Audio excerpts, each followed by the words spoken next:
The objective for this week is to identify and graph exponential functions. You're also going to be asked to write an equation for an exponential function. So the two things that are really, really important this week is to be able to graph a function that is an exponential function and be able to write an equation for the graph of an exponential function. So how do we do that? All right. Graphing exponential functions. What is an exponential function? An exponential function are one of the most important functions in mathematics. Exponential functions have many scientific applications such as population growth and radioactive decay. Exponential functions are also used in finance. So if you have a credit card, bank account, car loan, or home loan, it is important to understand exponential functions and how they work. An exponential function is always in this form, okay? So we'll have something like y, oops, I need to turn on my marker so you can see what I'm writing. Y is equal to something like 4x. This is an exponential function, okay? Why do I know it's an exponential function? Because there's a variable as an exponent. That makes it an exponential function. Now, is this an exponent? And exponential functions, we're going to be working with exponential growth and decay today. I know that this is an exponential growth function, and I know it's going to look something like this. This is just a rough sketch of what it looks like. Why do I know that? Because this value right here, that the base of the exponent is larger than 1. If the base is larger than 1, it is going to be exponential growth. Now, if I have something like y is equal to 1/2 to the x power, now the base of the exponent is less than 1, but greater than 0. So I know that the exponential function is going to be exponential decay. So that's the two different types of graphs that we're going to be dealing with today. Now, you can have a number in front of this, okay? So I could have something like y is equal to 2 times 4 to the x, but this is still the base of the exponent, okay? So that's how you tell if it's exponential growth or decay. The number in front here, we'll talk about that in a little bit, but right now we just have to decide if it's going to be exponential growth or exponential decay, and that way is just by looking at the base number of that the exponent is on. Okay? The number in front here is not part of that. So if I had something like y is equal to 1/2 times 3 to the x power, now some people would say, well, that's exponential decay. It's not. This is exponential growth because this number here that's attached to the exponent, this is called the base of the exponent, it's larger than 1. This is going to be an exponential growth function. To graph an exponential function, choose several values of x, positive, negative, and 0, and generate ordered pairs. Plot the points and connect them with a smooth curve. I will tell you that you should always start with 0. Okay? Now, should you use some negative numbers? Absolutely. But 0 is really the starting place because what is 0? 0 is where it crosses the y-axis, right? When x equals 0, this function is going to cross the x-axis. And what do we know about anything? So if I had 4 to the x power, what is 4 to the 0 power? Okay, think about it. We talked about this a while ago. Anything raised to the 0 power is equal to not 0, but it's equal to 1. Okay, so if I was going to graph something, let's say I wanted to graph, let's do a real quick one here. Let's say I wanted to graph y is equal to, again, I have to turn my marker back on, y is equal to 4 to the x power. Okay, so I'm going to try a few values. Now, back in week 6, we talked about exponents and what do negative exponents do and stuff like that. So this is going to help us this week. Okay, so let's take a few numbers. Let's take a few x values. So let's go -2, -1, 0, 1, and 2. So those are the values that I'm going to graph. I know this function is going to look like this. I know the curve is going to look like that. I always try to find 0 first. So I plug 0 in here. So this is going to be 4 to the 0 power, which is 1. So when x is 0, y is going to be 1. Okay, so I just put that in there. Now -2. So I have 4 to the -2nd power. Remember what a negative exponent does? It flips it over. So this would be 1/4 squared, which is 1 over 16. That's a pretty small number. So at -2, so we'll go -1, -2. That's going to be 1/16. So that's like right there.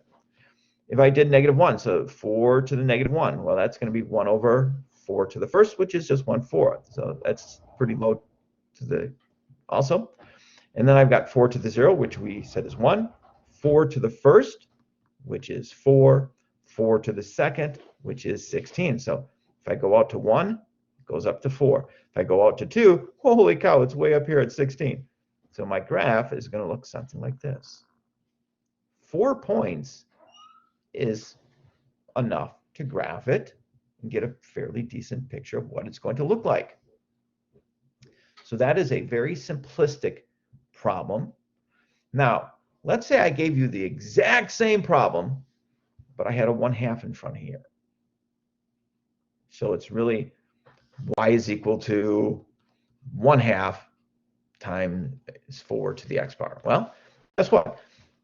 All of my answers are just going to be cut in half, right? Because what is that 1/2 going to do? So I still do the exponent first. So if I was going to do y is equal to 1/2 and then plug in -2 here, this is going to be, we always do the exponent first. So this is going to give me 1 over 16. So this is going to be y is equal to 1/2 times 1 over 16, which is equal to 1 over 32nd. Oh boy, that just cut that in half. That's way down here now.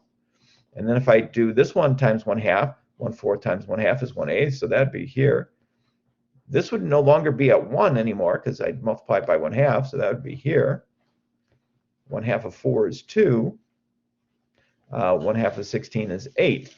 So now my graph would look more like this blue one if there was a number in front. I still do the same thing, but I'm just going to multiply my answers that I get from my exponent by the number out in front. Okay, so graphing an exponent is fairly easy to do. All we're doing is we're just going to plot some points this week. Okay, so here's another example using the equation y is equal to 2x to the x power. So if you put -2 in there, you get 1/4. Put -1 in there, you get 1/2. Put 0 in here, 2 to the 0 is 1. Put 1 in there, 2 to the first is 2. 2 in there, and then we just plot our points, draw it. We knew it was going to be exponential growth because it's going, the base is more than 1. It's less than 1, it's going to go down. So let's try an example of that. So here's an example. I have y is equal to 1/2 x. Y is equal to 1/2 the x power. Now remember, if you put a negative exponent in for a fraction, so if I had 1/2 to the -2nd power, guess what? It just flips it over and it makes it 2 to the 2nd power. So at -2, it should be at 4. At -1, it's at 2, because remember, it just flips it over. At 0, it's at 1. At 1, it's at 1/2. At 2, it's at 1/4. So now, the question is, because today we're going to also have to be able to write an equation for this. So let's go back up here and see if we can write an equation for this. What two pieces of information? Well, you don't even need 2 pieces of information. Well, we will in a bit. So when I write an equation, I always go y is equal to a times bx. Okay, so I always find the b first because this is the rate at which the thing is going up. So in this problem, I'm trying to find the rate where it's going up. So all you have to do is take 2 points that are right next to each other. Okay, 2 points that are right next to each other. This point and this point are real close to each other, right? Right next to each other. This is 2, this is 1. Put the top number over the bottom, 2 of 1. That's 2. What if I took this number here? So this number was 1, 2, 3, 4. This was 4. I'm using the x values, not the y values. That's 4. I'm sorry, I'm using the y values, not the x values. So this is at 4. This is at 2. So if I put 4 over 2, I get 2 also. If I take this number and this number, this was 1 and this is 1/2. Well, 1 over 1/2 is 2. So my ratio, or my b value, is always going to be 2. And then how do I find my a value? Well, then you just go back to this term here. So I've got y is equal to a times 2 to the x. What is a? Well, if you put 0 in here, I get 1. So my a value has to be 1. Why? Because I know that when I put 0 in for x, I know my y value is 1. So if I solve this problem for a, I put 1 in for y. 1 is equal to a times 2 to the 0. Well, 2 to the 0 is 1.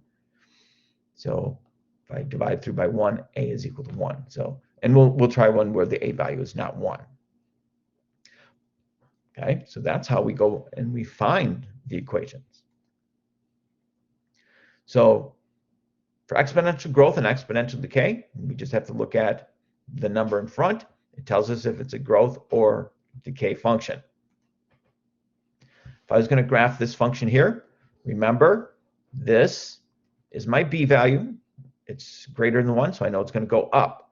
So if I wanted to do each point here, if I took -2, I'm going to write this in red because I can see it a little bit easier. So this is 0.5 times 2 to the, and let's do our values. Let's do -2, -1, 0, 1, and 2 because those are easy values to do. If I put -2 in here, 2 to the -2 is 1/4, isn't it? So I have 0.5 times 1/4. Okay, well, 0.5 is really 1/2, so this is 1/2 times 1/4, which is 1/8. If I use -1 in here, this is going to be 0.5 times 2 to the -1, which is 1/2. So I really have 1/2 times 1/2, which is 1/4. And they changed everything to decimals, so that's going to be at -1, it's 0.25 or 1/4. If I put 0 in there, 2 to the 0 power is 1. 1 times 1/2 is 1/2. So if I put 1 in here, 2 times 1, or 2 to the first power is 2. 2 times 1/2 is 1. So you can follow along. This table is not as big as the one that I'm doing. Then if I put 2 in here, 2 to the second power is 4. 4 times 1/2 is 2. So here are some values that I can plot. Plot them out. There's my graph. So even if there's a number in front, it doesn't make it any harder to do. All right, let's try a couple problems where we have to find the equation. Okay, so I want to, oh, here's a problem. So let's do this whole problem here because this is what's going to be on your assessment this week. Being able to graph this. So what I'm going to do is I'm going to make a table out. And yes, I'd like you to use -2, -1, 0, 1, and 2 when you do your values. So if I put -2 in here, so this is going to be 5 times 2 to the -2nd. Well, 2 to the -2nd is really 1/2 squared, which is 1/4. 5 times 1/4 is 5/4. That's not a very nice number but that's like 1 1/4, right? If I put -1 in here, okay, so now I have 2 to the -1 power, which is 1/2. And I'm going to multiply that by 5. So 5 times 1/2, which is 5/2, which is 2.5. I'll go 2.5. If I put 0 in here, 2 to the 0 is 1. 1 times 5, okay, is 5. If I put 1 in here, 1 to the second, or 2 to the first is 2. 2 times 5 is 10. And if I put 2 in here, 2 to the second is 4. 4 times 5 is 20. All right, so here are my values. -2, 1 1/4. So -2, I've got 1 1/4. So I'm right up here. At -1, oops, that's at -2. I put this over here. At -1, I'm at 2.5. So 2.5 is up here. At 0, I'm at 5. At 1, I'm at 10. Ooh, I'm going up fast now. At 2, I'm at 20. Ooh, that thing really takes off. So my equation is going to look something like this. And you can just graph them as best you can. So here it says determine the exponential equation for each of the following graphs. All right, so let's try this first one. First thing I have to do is I have to find my b-value. How do I find my b-value? I find the difference in heights of two of the things. So this one looks like it's at 6, and this is at 2. So 6 over 2, which is 3. So my b-value is 3. Okay, so now I write my equation. Y is equal to a times 3 to the x. I need to figure out what my a value is. Okay, so now I have to figure out the a. Well, what do I know? I always take one of the points. Well, this point here is 0, 2, right? And I plug that in. I plug 0 in for x, 2 in for y, and I solve for a. So this would be 2 is equal to a times 3 to the 0. Why do I always use 0? Because this is always going to be 1 here. All right. Well, so my a value is 2. So the equation for this problem is y is equal to 2 times 3x. Done. That was pretty easy, wasn't it? So you're trying to find your a value, and you're trying to find the b value. The b value is always first. Let's try this one. This one's a little tricky, okay, because it's coming down. So what do we know if it's coming down? We know that the a value has to be less than 1. So now, this time I take the bottom number over the top number. So this is going to be 4 and 8. So I know that it's going down by 1/2. It's always being cut in half. 8 divided by 2 is 4. 4 divided by 2 is 2. 2 divided by 2 is 1. So I know the next value would be 1 here. Okay. So now I know my b value. My b value is equal to 1/2. And then I pick a point. Well, I always pick this point here. So that's going to be 0, 2 here. Okay. And I plug this in. So I've got y is equal to a times 1/2 to the x power. Well, I know my x value is 0. My y value is 2. 2 is equal to a times 1/2 to the 0, which is 1. So again, my a value is 2 in this problem. So the equation for this one is going to be y is equal to 2 times 1/2 to the x power. Pretty cool. So that is how you write an equation for an exponent. It says, which graph is shown below? Okay, so I have 1/4 to the x. I know it's a decreasing function. This is the only one that's decreasing. Has to be letter D. Boom.